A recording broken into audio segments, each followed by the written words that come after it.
The Great Chamber of the Galactic Council was older than human civilization itself.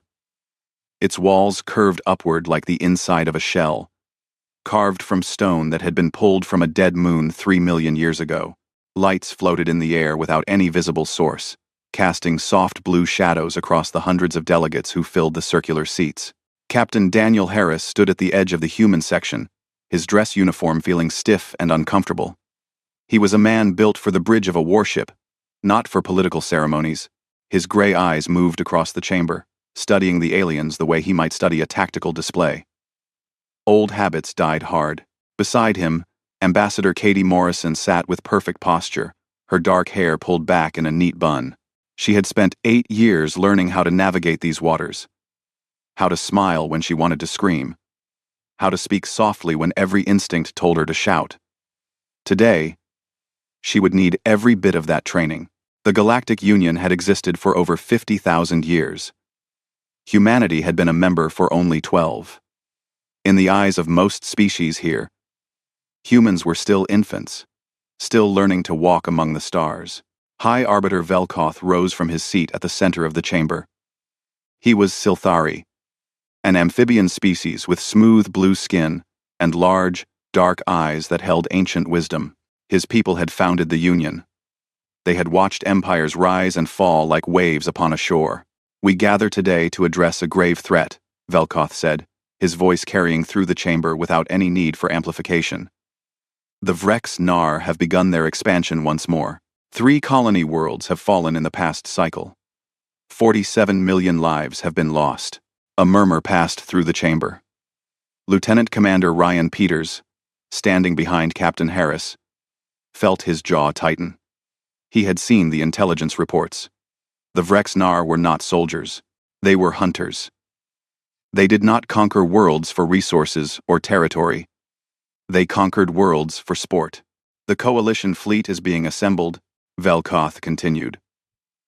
"The Draelith have pledged 6 battle groups. The Corvani have offered supply lines and medical support. We must stand together against this darkness." Ambassador Morrison raised her hand, following the proper protocol she had memorized years ago. Velkoth acknowledged her with a slight nod. "High Arbiter," Morrison said, rising to her feet. "Earth wishes to contribute to this coalition. We have warships ready to deploy, trained soldiers willing to fight. We ask to be included in the defense force." The chamber fell silent. Harris watched the reactions around the room. Some delegates looked confused. Others looked amused. A few simply looked away, as if embarrassed on humanity's behalf. Delegate Zrix-An of the Corvani made a clicking sound with his mandibles. The insectoid's compound eyes reflected the floating lights like shattered mirrors. "The human's offer is appreciated," he said, his translator giving his words a flat, mechanical tone. "But perhaps they do not fully understand the nature of this enemy." Warden Thulmak of the Draelith leaned forward in his seat. He was massive, nearly 3 meters tall, with scales the color of dried blood and eyes like molten gold. His people were warriors, bred for combat over thousands of generations. When he spoke, his voice rumbled like distant thunder. "The Vrex Nar are apex predators," Thulmak said. "They evolved on a death world where only the strongest survived.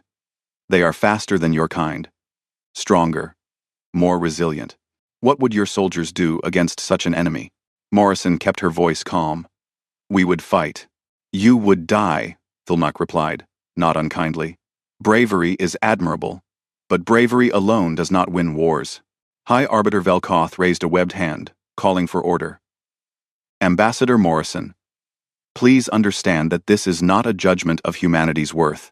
Your species has shown remarkable adaptability and creativity, but warfare against the Vrex Nar requires a predatory constitution that your kind does not possess."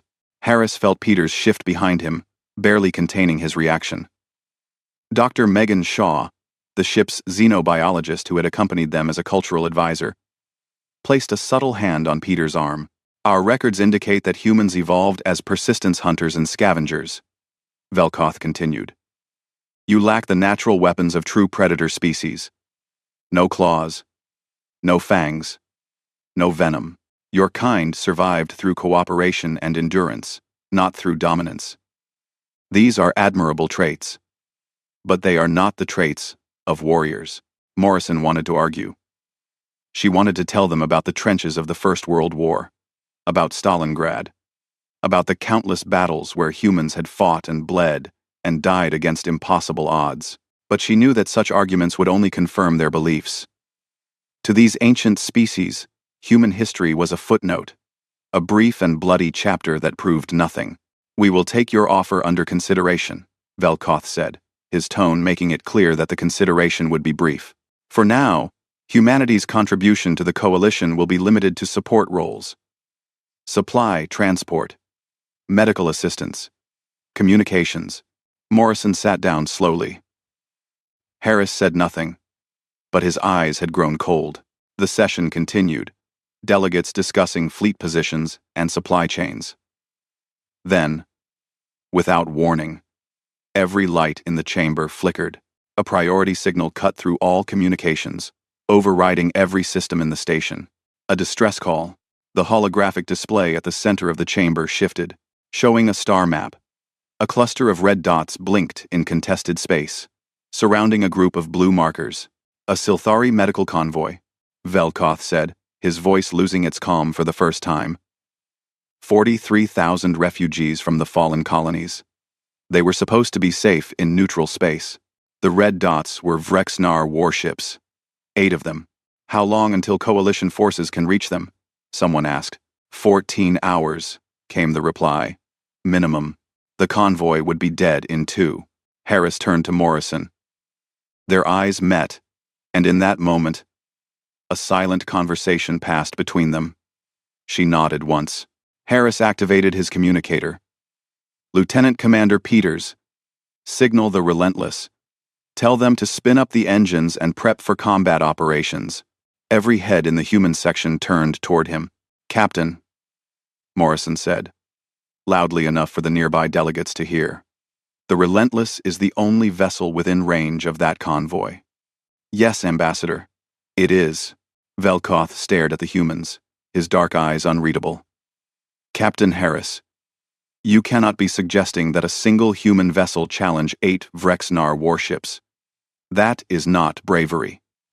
Vrexnar warships, that is suicide." Harris met the High Arbiter's gaze. There was no anger in his eyes. No fear, just a quiet certainty that made something ancient stir in Velkoth's memory, something his species had forgotten long ago. 43,000 people are going to die if someone doesn't do something, Harris said. "We're someone, and we're going to do something." He turned and walked out of the chamber without waiting for permission. His crew followed. Behind them, the Galactic Council watched in stunned silence as the humans left to do what no one else would even attempt. The USS Relentless was not a beautiful ship. She was angular and scarred, her hull marked by the burns of a dozen engagements.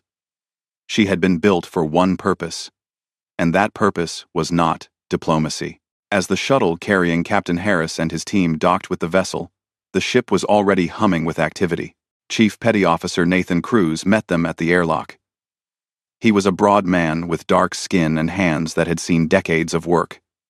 His face was calm, almost serene, as he saluted the captain. "Ship is ready, sir. Weapons hot. Engines at full capacity. The crew is waiting for your orders." Harris nodded and moved toward the bridge, his stride quickening. Ambassador Morrison followed, along with Dr. Shaw.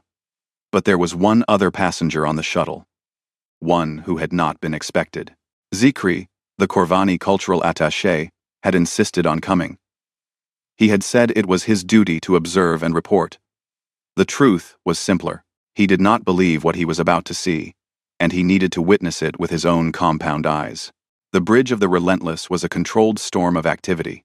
Officers moved between stations with practiced efficiency, calling out status reports and confirmations. At the center of it all stood Lieutenant Commander Ryan Peters, his eyes fixed on the tactical display. "Captain on the bridge," someone announced. Harris took his seat in the command chair.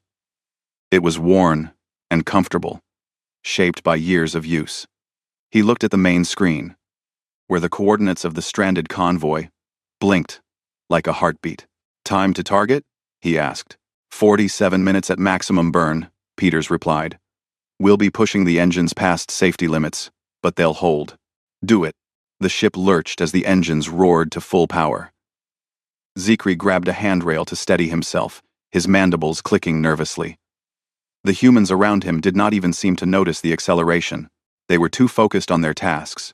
Dr. Shaw approached Zikri, her expression kind but distant. "You should strap in," she said. "Things are going to get rough." "I do not understand," Zikri said, his translator struggling with his confusion. "You are one ship against 8. The mathematics of this situation are not favorable. Why are you not afraid?" Shaw considered the question for a moment. Then she smiled, a strange and unsettling expression that Zikri could not interpret. "We are afraid," she said. "Fear is natural. It keeps you sharp. But fear is just a tool. It tells us when the hunt is about to begin." Before Zikri could respond, Cruz's voice came over the intercom. "All hands. Report to armory stations for equipment distribution." This is not a drill. Zikri followed Shaw down to the lower decks, where the armory had been transformed into a hive of activity. Crew members lined up to receive weapons and armor, checking each piece with careful attention. Cruz moved among them, handing out equipment and offering quiet words of encouragement. What struck Zikri was the atmosphere. He had seen warriors prepare for battle before. The Draelith performed rituals of aggression, working themselves into a fury before combat. Other species used chemical enhancers or meditation to suppress their fear. The humans did neither. They were calm, focused. Some of them talked quietly with each other, sharing jokes that Zikri's translator could not fully convey. Others hummed songs or tapped their fingers in rhythms that seemed to have personal meaning.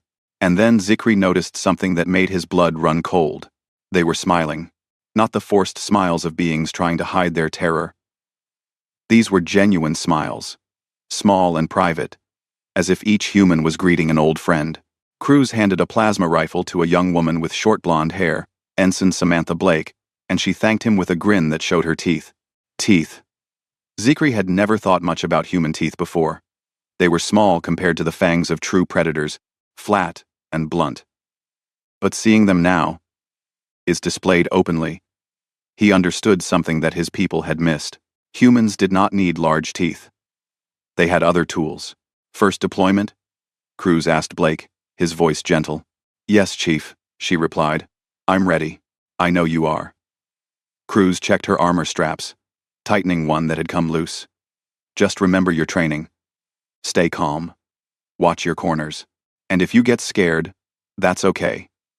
Use it. Let it make you faster, sharper. Fear is fuel." There was that phrase again. Fear is fuel. Zikri heard it passed between crew members like a sacred saying, a reminder of something ancient and powerful. Dr. Victor Okonkwo, the ship's surgeon, was setting up a triage station in the corridor outside the armory. His hands moved with the speed and precision of someone who had done this many times before. When he saw Zikri watching, he offered a small nod. "You're the observer," Okonkwo said. It was not a question. "Yes, I am here to witness." "Then witness this." Okonkwo gestured to the crew around them. "These people know they might die today. Some of them probably will, and they're doing it anyway, for people they've never met, people who aren't even human. That's who we are." Zikri wanted to argue, to point out that this was madness, that no rational species would throw themselves into certain death for strangers. But the words would not come. He could only watch as the humans prepared for battle. On the bridge, Captain Harris received a message from Ambassador Morrison, who had taken a position in the Auxiliary Command Center. "Daniel," she said, using his first name for the first time since they had met. "The Council is monitoring our communications. Whatever happens here, they're going to see it." "Good," Harris replied. "Let them watch." Peters looked up from his console. "Captain, I'm picking up the Vrexnar fleet on long-range sensors. 8 vessels, Hunter class. They're circling the convoy like predators," Harris finished. "Yes, sir." Harris stood and faced his crew. The bridge fell silent, every eye turning toward their captain. He did not raise his voice. He did not need to. In 15 minutes, we're going to drop out of faster-than-light travel in the middle of 8 enemy warships. They're bigger than us. There are more of them. By every measure that matters to the galaxy, we should not be able to win this fight. He paused, letting the words settle. But here's what the galaxy doesn't understand about us. We didn't become the dominant species on our planet because we were the biggest or the strongest. We became dominant because we refused to stop. Our ancestors chased prey across continents until it collapsed from exhaustion. They tracked wounded animals for days without rest. They learned that the hunt doesn't end when you get tired. The hunt ends when you decide it ends. His gray eyes moved across the bridge, meeting each crew member's gaze in turn. Those Vrexnar out there think they're the hunters. They think we're prey. They're wrong.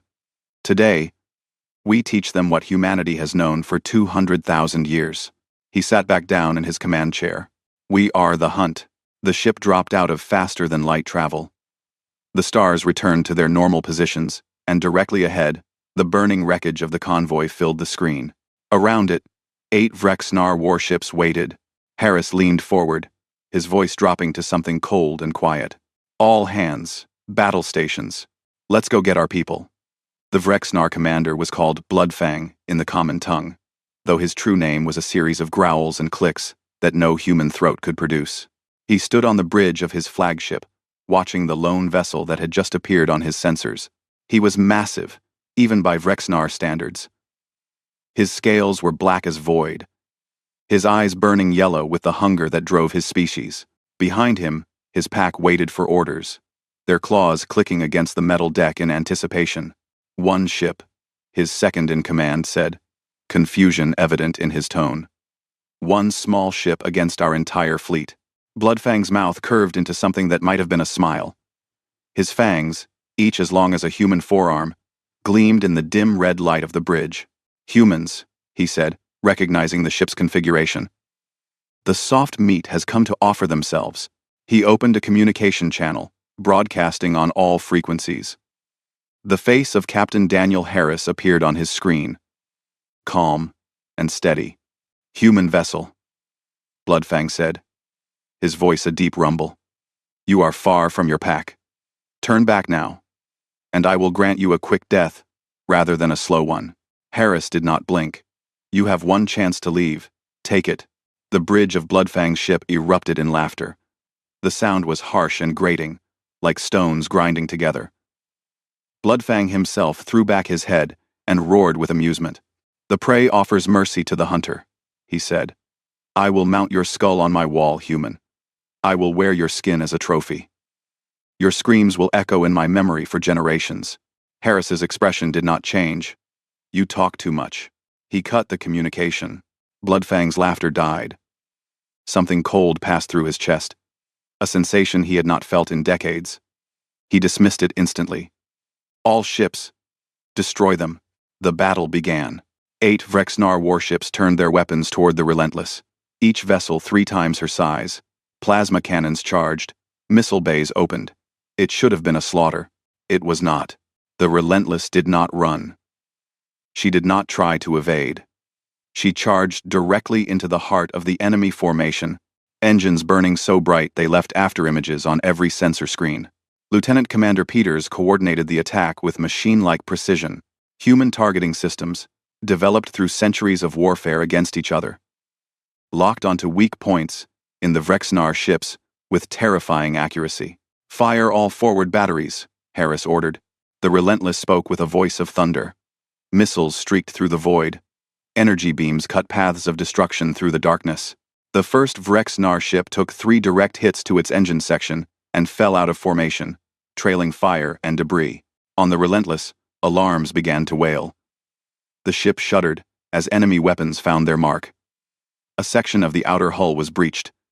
Atmosphere screamed into space before emergency bulkheads slammed shut. Damage report, Harris called out, his voice still calm. Decks 7 through 9 are compromised, someone replied. Fire suppression is active. No casualties yet. Yet was the key word. Everyone on that bridge knew what was coming. In the armory bay, Chief Petty Officer Cruz felt the ship shake beneath his feet. A piece of shrapnel, blown inward by an explosion, caught him in the shoulder. Blood poured down his arm, soaking into his uniform. He looked at the wound for exactly 1 second. Then he reached for another torpedo with his good arm and continued loading the manual launcher. "Chief, you need medical attention," one of his crew said. "I need this launcher working," Cruz replied. "Bandage it and keep moving." They did. The torpedo loaded. Cruz smiled through the pain and fired. On the bridge of Bloodfang's flagship, confusion was beginning to set in. The tactical display showed something impossible. The human ship was not dying. It was not retreating. It was cutting through the fleet like a blade through flesh. "They're insane," Bloodfang's second-in-command said. "They're taking damage that should cripple them, and they're still fighting." Another Vrexnar ship exploded, torn apart by a precise volley of missiles. Bloodfang watched the human vessel dance between his ships, and for the first time in his long life, he felt something that his species had never truly known: doubt. Ensign Samantha Blake sat at her communications station, blood from a cut on her forehead dripping into her eye. She wiped it away and continued her work, monitoring enemy transmissions and feeding information to tactical. "I've got something, sir," she called out. "Internal communications between Vrexnar ships. They're panicking." She put the transmission on the main speaker, translated in real time. "What are these things?" A Vrexnar voice said, terror bleeding through the words. "They won't stop. They won't run. They're hunting us. They're hunting us." Harris allowed himself a small, cold smile. "Yes," he said quietly. Ambassador Morrison watched from the Auxiliary Command Center, her hands gripping the console so tightly her knuckles had turned white. She had read the reports about human warfare. She had studied the history, but she had never seen it like this. The crew of the Relentless was not fighting out of rage or bloodlust. There was no screaming, no fury. They moved with calm efficiency, each person doing their job as if this were a routine exercise rather than a desperate battle against impossible odds. Dr. Okonkwo worked in the medical bay, treating the wounded as they came in. A young engineer had lost an arm to an explosion. Okonkwo sedated him, stopped the bleeding, and sent him to recovery in under 3 minutes. "Next," he called out, already reaching for his instruments. The wounded kept coming. And Okonkwo kept working, his hands steady, his mind focused. He had trained for this. They all had. On the bridge, Peters looked up from his console. "Captain, we've destroyed 3 enemy vessels. 2 more are crippled and drifting. But we're taking heavy damage. Hull integrity is at 60% and falling." Harris nodded. "What about Bloodfang's flagship? Still operational. It's pulling back." "It's running," Harris corrected. "Follow it." "Sir, if we pursue, we leave the convoy exposed to the remaining ships." Harris considered for exactly 1 second. "Belay that. Finish the active threats first. The flagship can wait." The Relentless turned, bringing its weapons to bear on the remaining Vrexnar vessels. One by one, they fell. Some tried to flee. None succeeded. Zikri watched from his position near the back of the bridge, his compound eyes wide with what could only be described as horror. He had seen the Drelith fight. He had watched them tear enemies apart with their bare claws. But this was different. The Drelith fought with passion, with fire. These humans fought with ice. They killed with the calm efficiency of a surgeon removing a tumor. There was no hatred in their eyes, no joy in destruction. There was only purpose. When the last enemy ship fell silent, drifting dead in the void, Harris finally allowed himself to lean back in his chair. His forehead was bleeding from where he had been thrown against a console during the battle. He had not bothered to wipe it away. "Status on the convoy," he said. "Intact, sir. All 43,000 refugees are alive." Harris closed his eyes for a moment. When he opened them, they were bright with something that might have been tears. "Good," he said. "Get search and rescue teams out there. I want every survivor found. I want every wound treated. I want these people to know that they're safe now." He stood, surveying his damaged bridge, his wounded crew. "They're safe," he repeated, quieter now. "Because we were here." Behind them, Bloodfang's flagship disappeared into faster-than-light travel, fleeing into the darkness. The Vrexnar would remember this day. They would tell stories of the human ship that would not stop. The prey that became the hunter. The hunt was over, but the humans had only just begun. The Galactic Council chamber was silent. It had been silent for nearly an hour, ever since the last Vrexnar ship had fallen, and the human vessel had begun rescue operations. The holographic display still showed the battlefield, now cluttered with debris and the flickering lights of escape pods. High Arbiter Velkoth sat motionless in his chair, his large dark eyes fixed on the image before him. He had lived for over 3,000 years. He had seen empires rise and fall. He had witnessed the last war against the Vrexnar, 5 centuries ago, when the Coalition had lost 11 worlds before finally pushing them back. He had never seen anything like what he had just witnessed. Around him, the other delegates were equally stunned. The Corvani clicked their mandibles in agitated patterns. The Silthari delegates had turned pale blue, a sign of extreme distress in their species. Even the Draelith, those fierce warriors who prided themselves on their combat prowess, sat in heavy silence. Warden Thulmak was the first to speak. His rumbling voice echoed through the chamber like distant thunder. "Play it again," he said. No one asked what he meant. The holographic display rewound, and they watched the battle for the 4th time. They watched the lone human vessel charge into the heart of an enemy formation that should have destroyed it in seconds. They watched it twist and dance between plasma bursts and missile volleys.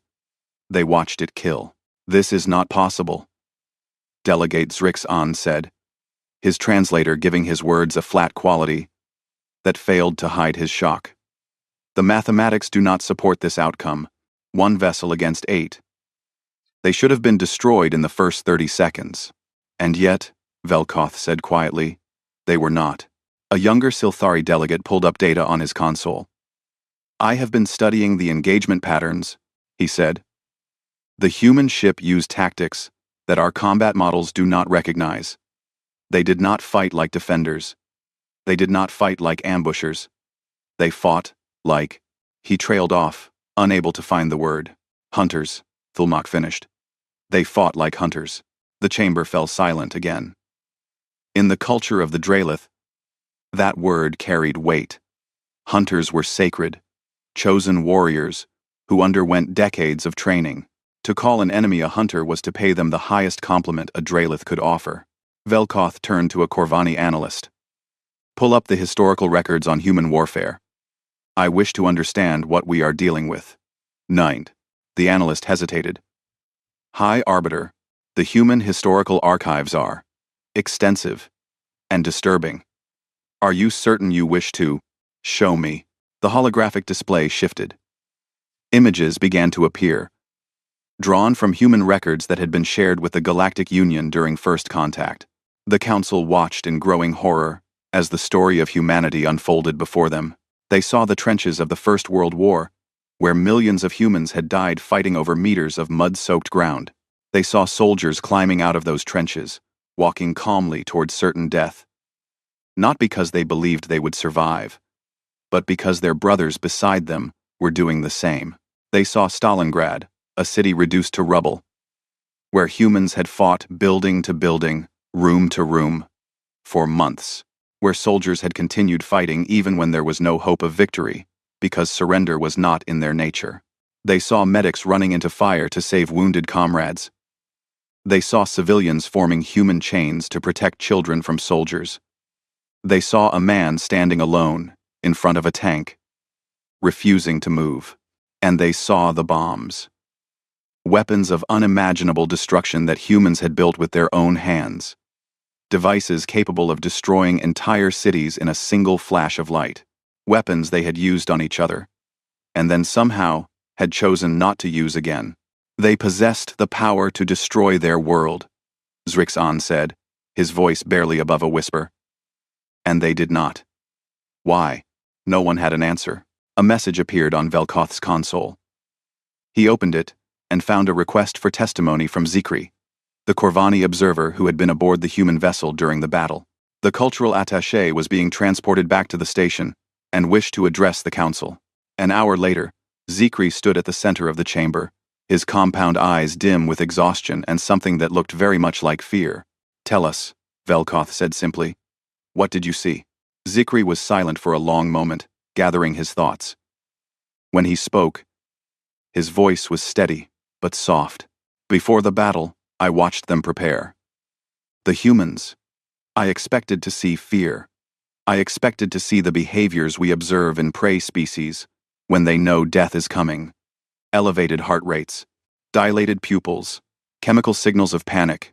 He paused, his mandibles clicking slowly. "I saw none of that. Their hearts remained steady. Their eyes remained clear. But something changed in them.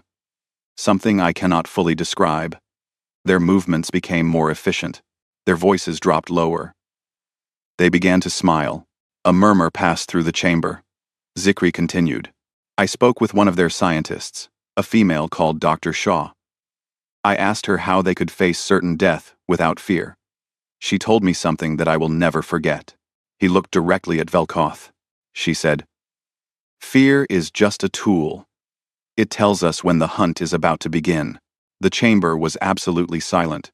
"During the battle," Zikri continued, "I watched them take damage that should have broken them. I watched crew members fight through wounds that would have incapacitated members of my species.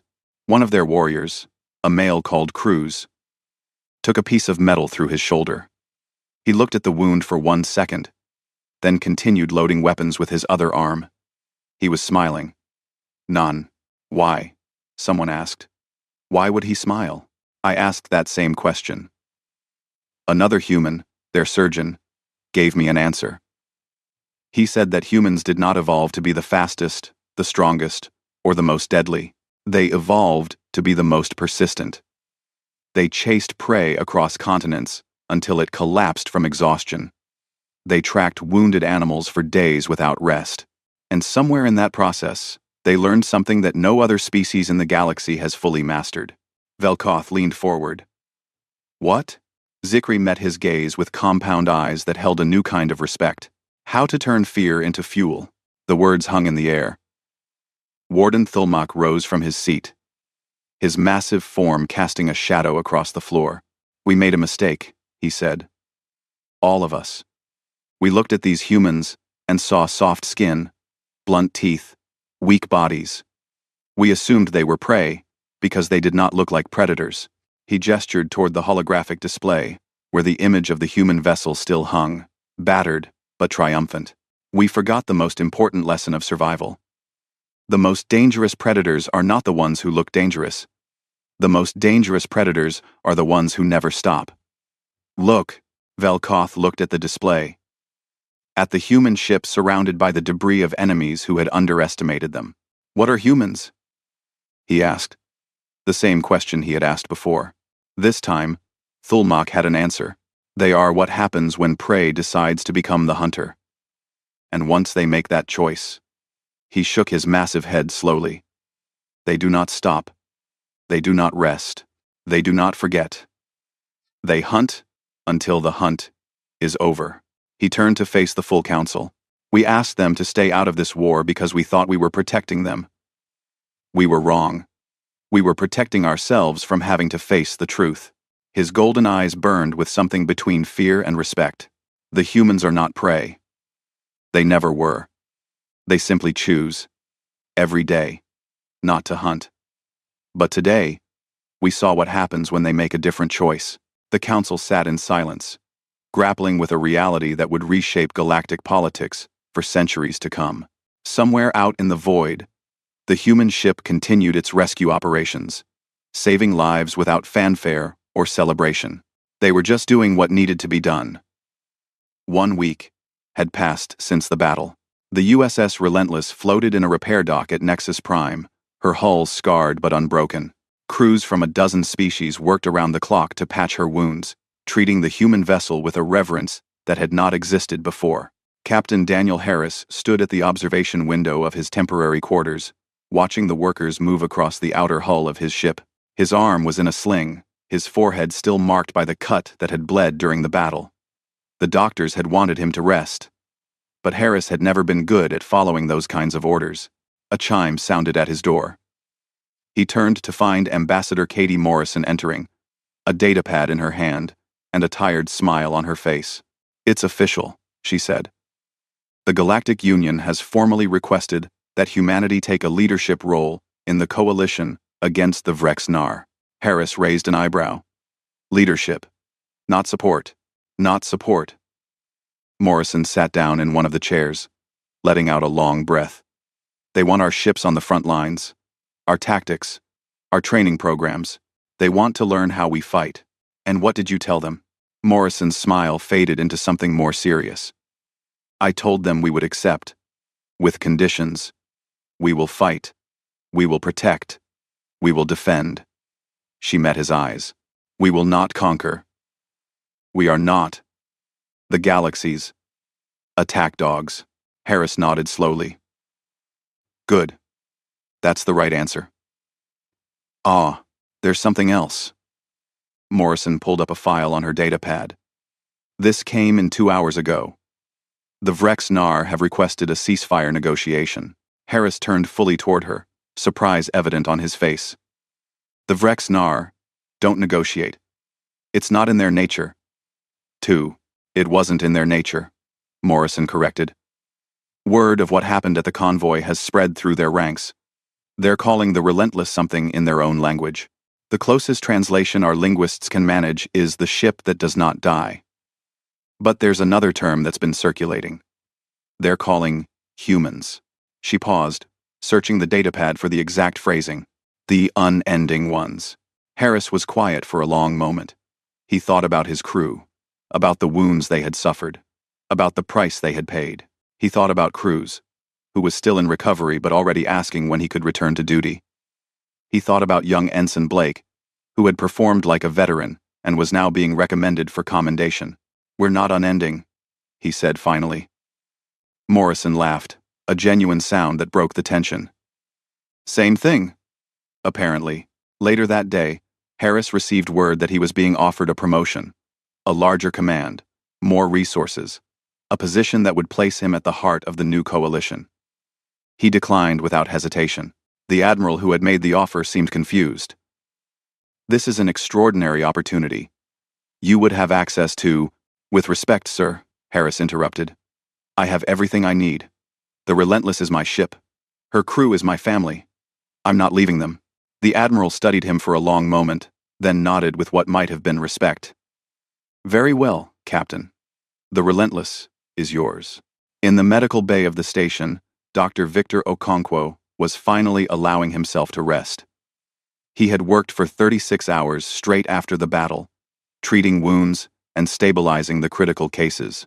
Now he sat in a quiet corner, a cup of cold coffee forgotten beside him. Zikri found him there. "Doctor," the Corvani said, his mandibles clicking softly. "I have been looking for you." "Doctor, I have been looking for you." Okonkwo looked up, his eyes heavy with exhaustion but still alert. "What can I do for you, attaché?" Zikri hesitated, then sat down across from the human. "I have been thinking about what I witnessed. About your people. I have a question that has been troubling me. Ask, how do you live with it?" "The predator. Inside you." Zikri's compound eyes were fixed on Okonkwo's face. "I saw what your kind is capable of. I saw the coldness in your eyes as you fought. How do you carry that weight without letting it consume you?" Okonkwo was silent for a long time. When he spoke, his voice was soft and thoughtful. "I became a doctor because I wanted to heal. To fix what was broken. To save lives." He looked down at his hands, the same hands that had held weapons during the battle. The same hands that had stitched wounds closed in its aftermath. "But I've also learned that sometimes, to protect life, you have to be willing to take it. That's not a contradiction. It's just the truth." He met Zikri's gaze. "We don't fight the predator inside us. We don't pretend it doesn't exist. We accept it. And then we choose what to hunt." "What do you mean?" "I mean we point ourselves at the things that hurt others. Cruelty, injustice, Fear itself. Okonkwo's expression softened. That's what we hunt. Not because we have to, but because we choose to. Every day, we wake up and make that choice again. Zikri considered this for a long moment. Then, slowly, he extended one of his manipulator limbs toward Okonkwo. The human recognized the gesture from his cultural briefings. A sign of respect among the Korvani. Offered only to those considered worthy. Okonkwo took it. On the bridge of the newly repaired Relentless, the crew was gathering for departure. The convoy they had saved had long since reached safe harbor. But there were always more people who needed help. More innocents caught in the crossfire of a war they had never asked for. Lieutenant Commander Ryan Peters stood at his console, running final diagnostics. Ensign Blake was at her communications station, her confidence noticeably stronger than it had been a week ago. Chief Petty Officer Cruz had been cleared for light duty, and though his arm was still healing, he refused to stay behind. Dr. Megan Shaw stood near the back of the bridge, watching the crew with quiet pride. She had spent years studying alien cultures, trying to understand how different species saw the galaxy. Now she was learning something new about her own kind, seeing humanity through the eyes of those who had finally witnessed what they were capable of. Captain Harris arrived last, taking his seat in the command chair. He looked around at his crew, at the faces that had become as familiar to him as his own family. "Status report," he said. "All systems operational," Peters replied. "The new hull plating is holding. Weapons are online. We're ready to go." "Good." Harris turned to the main view screen, where the stars waited. "Set a course for the outer rim. There are colony worlds out there that need protection." The ship hummed to life around them, engines powering up, navigation systems plotting their path. As the Relentless prepared to leave the station, a message came through on the communications channel. It was from the Silthari convoy, specifically, from the refugee ship that had been closest to destruction during the battle. The screen filled with images of Silthari children, their blue faces pressed against portholes, waving at the human vessel. One of them had drawn a picture on the glass. It was simple and rough, done in the style of a child who had never held a drawing instrument before. But the meaning was clear. It showed a stick figure human with a big smile, standing between a group of smaller Silthari figures and a dark, menacing shape with fangs. Blake put the image on the main screen without being asked. The bridge fell silent as the crew looked at the drawing, at this simple gift from a child who had learned that not all predators were something to fear. Peters glanced at Harris. "Think they'll ever stop being afraid of us?" Harris watched the children wave, their hands pressing against the glass like they were reaching for the people who had saved them. "Maybe," he said, "but I hope they'll learn to trust us first."